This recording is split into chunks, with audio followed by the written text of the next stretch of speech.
Hey everybody, welcome to another episode of MPH, Motoe Performance and Health with Coach Robb Beams. Welcome. Thank you, brother. So interesting topic today. I want to talk about hydration. Whether you're a high-level amateur guy, pro guy, or weekend warrior, or you got kids that are in sports, Sure. Hydration's a key factor. Yeah. And there's a lot of confusion about what's better, an electrolyte like a sports drink or water, how much of each, what are the differences in sports drinks? You know, you go to 7-Eleven, you got Sure. Gatorade and Powerade pretty much. Those are largely garbage based on the ingredients. So talk a little bit about that, the difference between electrolyte drinks and water, why which are necessary, you know, which ones, and the difference between those. Well, I like what you said. You know, hydration is something that, unfortunately, a lot of us don't think about it until it smacks us in the face. You know, we're dehydrated, we're cramping, we have all these issues. Think about the body's number one goal is to not die, whether it's for freezing or heating. We call it thermal regulation. So when you look at that, you know, we grew up in Biology 101, homeostasis, right? Finding that little sweet spot that the body's always striving for. Then we throw athletics in it and throw a ton of curveballs at it. Right. Heat, humidity, intensity, sweating. So when you look at the need for hydration, hydration is very, very simple. Snack on fruits and vegetables. They're loaded in water. They're loaded in electrolytes, which we'll talk about. When you look at how much water you should take, and I want the listeners to write this down, take your body weight in pounds, divide it by 2, and that's how many ounces of water you want over an 8 to 10 hour period, depending on how long you're awake. So if I'm 150 pounds, that's 75 ounces over an 8 to 10 hour day. Okay.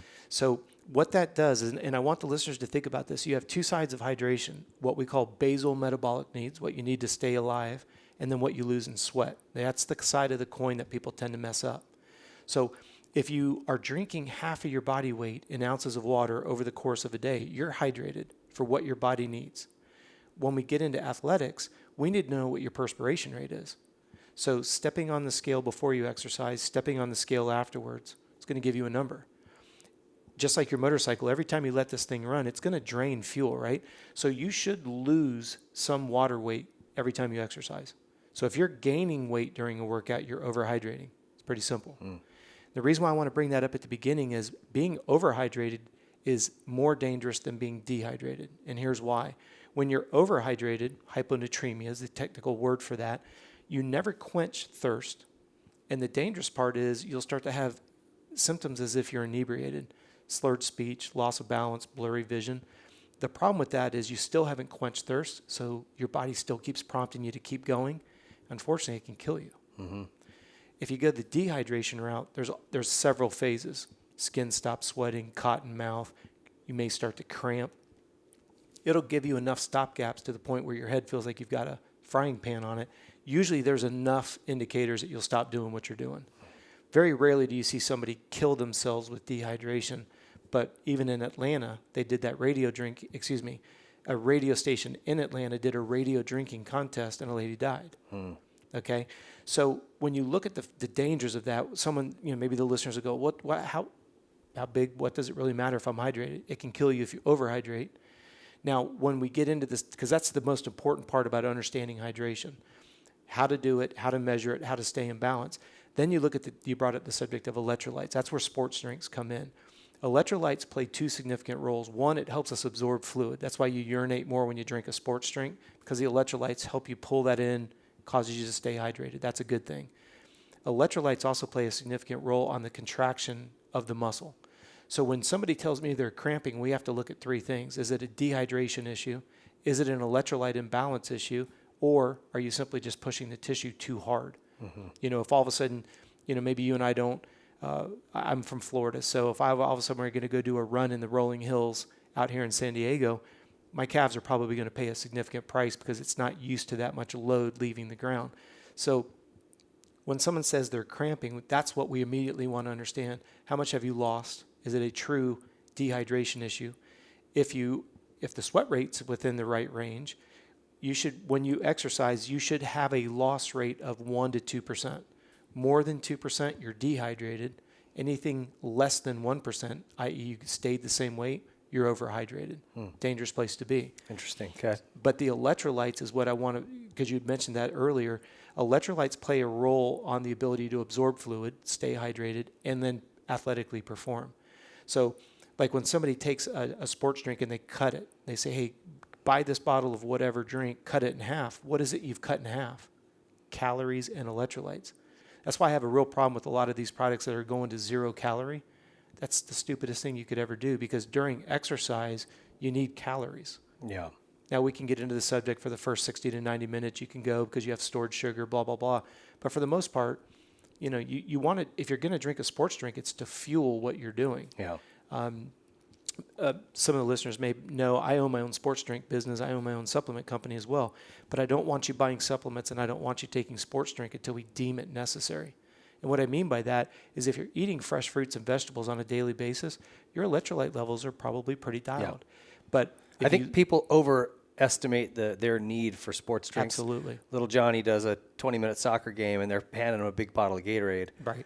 He doesn't probably need that. No. And just to clarify that, when you eat a normal meal, your body stores glycogen in the liver to feed your brain and the muscles to feed movement.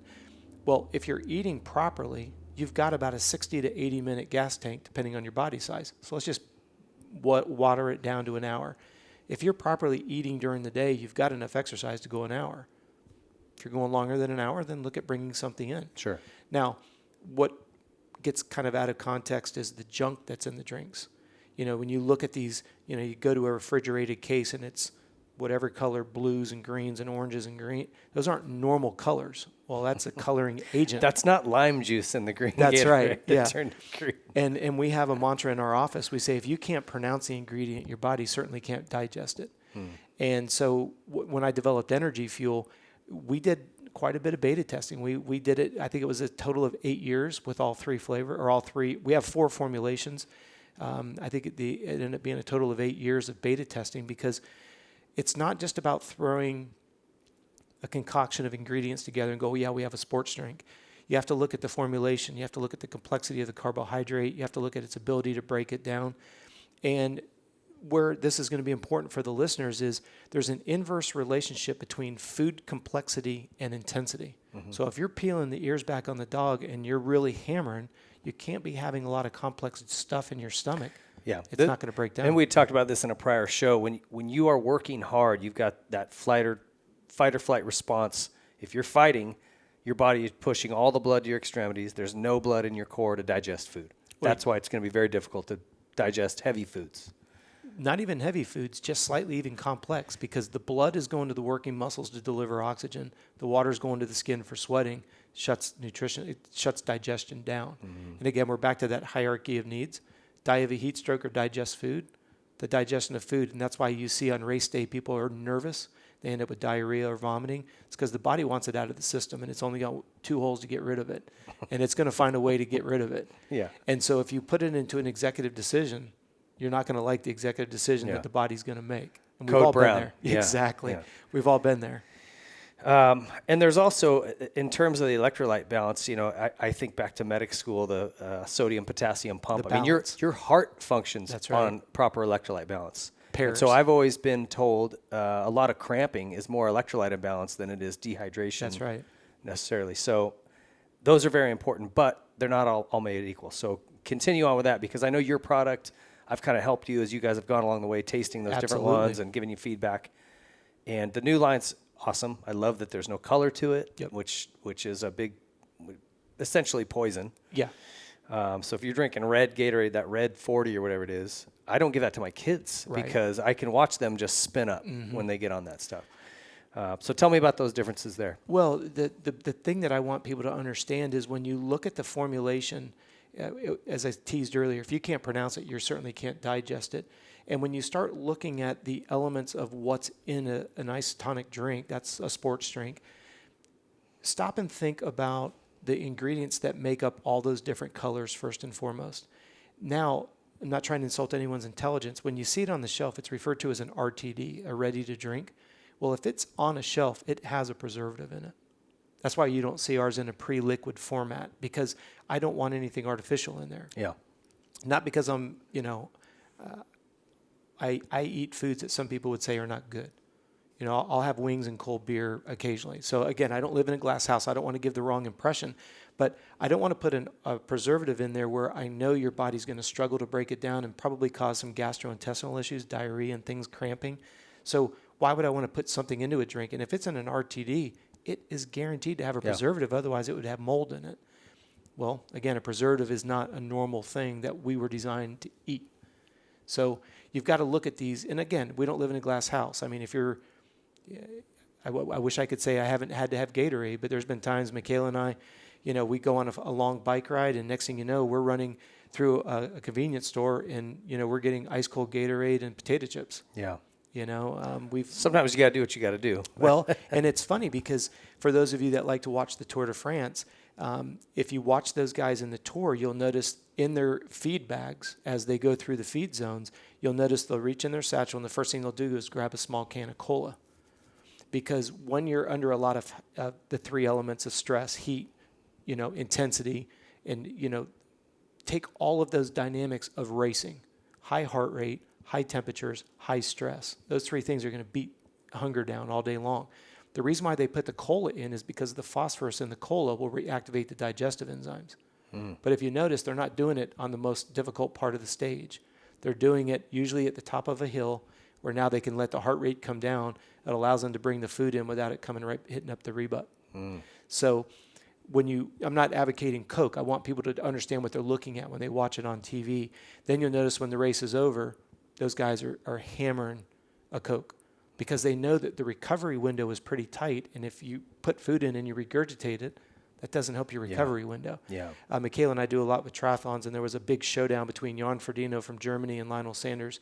And the goal was set to try to break the world record for the Ironman distance. 2.4 mile swim, 112 mile bike in a marathon. And they did. They went to 7.5 hours. But my point is this: as soon as Jan Frodeno crossed the finish line, his agent gave him a big glass of a liter of cola. Straight. Oh, man. And Farvo would have been proud. He's sitting right there drinking it. And it was funny then when he went to go up on the podium, his agent took it back away because he's not getting paid to be on the podium with it. But I just want the viewers to understand what they're looking at. Why they're doing that. Why would somebody hit a cola? Because they know the recovery window has got to be engaged. And when you've suppressed appetite, we've all been there, all of us. It's hot, it's humid. When someone's telling you should eat, and you're like, man, I'm going to throw up if I put that in my mouth. See, I always thought it was just to get sugar up because there's so much sugar in soda, but it's actually it's a little bit deeper phosphorus. than that. Wow. Yeah, it's a little deeper than that. Well, tell me about the products you have, your energy fuel. There's 3 different. Yeah, there's a total of 4 formulas. If you go from we call it the left to the right, we have what's called Energy Fuel Light. For those of you that have, we call profuse sweaters, you know, electrolyte imbalances, you go and you get blood work on a regular basis, and you see your sodium, potassium pumps out of line, or calcium is, you know, out of whack. We recommend that. It's just an easy way to keep electrolytes. I think it's got 70 calories in it, so it just keeps your water flavored enough, but you're not getting jacked up on a bunch of sugar. The next product is our regular Energy Fuel Boost. It's got a slightly simpler carbohydrate formulation because it's designed for high intensity, less than an hour. And that's what I want everybody to realize is when we created the sports drinks, they need to be designed based on intensity, and they need to be based on duration. So there's an inverse relationship. If you're racing for a long period of time, you can't go out there at sprint mode, so the heart rate has to come down, which allows us to make the molecules a little bit more complex. Yeah. So there's an inverse relationship there. And then in the boost, we actually have what's called an alpha lactate. It's a lactic acid buffer is probably the easiest way to say it. So for those of you that when you're out there and you're going guts to the wall and you just feel your body loading up, it's the backing up of lactic acid. So we put a buffer in there. Then we have our normal energy fuel, which is designed to go between 1 and 2 hours. Again, carbohydrates are designed a certain way. We do have a lactic acid buffer in that as well. Then we have our long distance. So like with our GNCC or anybody that rides off-road, it's designed for 3 hours and above. So it's a little bit more complex because you're bringing the heart rate down, and we put a dab of protein in it. Have you ever had that hollowed out feeling when you're at the track and you're drinking fluids, but you just want to bite your arm because you're just hollowed out, or a long bike ride? Yeah. That's why there's only 2 macronutrients that satisfies appetite, and that's protein and fat. So you put a little bit of protein in there. The reason why we say a little bit is if you put too much and obviously your core body temperature is up, you throw protein on, it could ferment, and you could end up with all kinds of GI distress. Yeah. So just, again, more sports. There's more science behind the drink than people realize. Yeah, and you guys have done a great job. If you get over to CompleteRacingSolutions.com, he's got a full a list of different things on there that are free of charge, menu options, all kinds of great stuff. And they also have a membership available. I highly recommend it. Appreciate Great it. stuff over there. Thank you. Appreciate it, brother. Stay tuned. We'll be back with more MPH videos.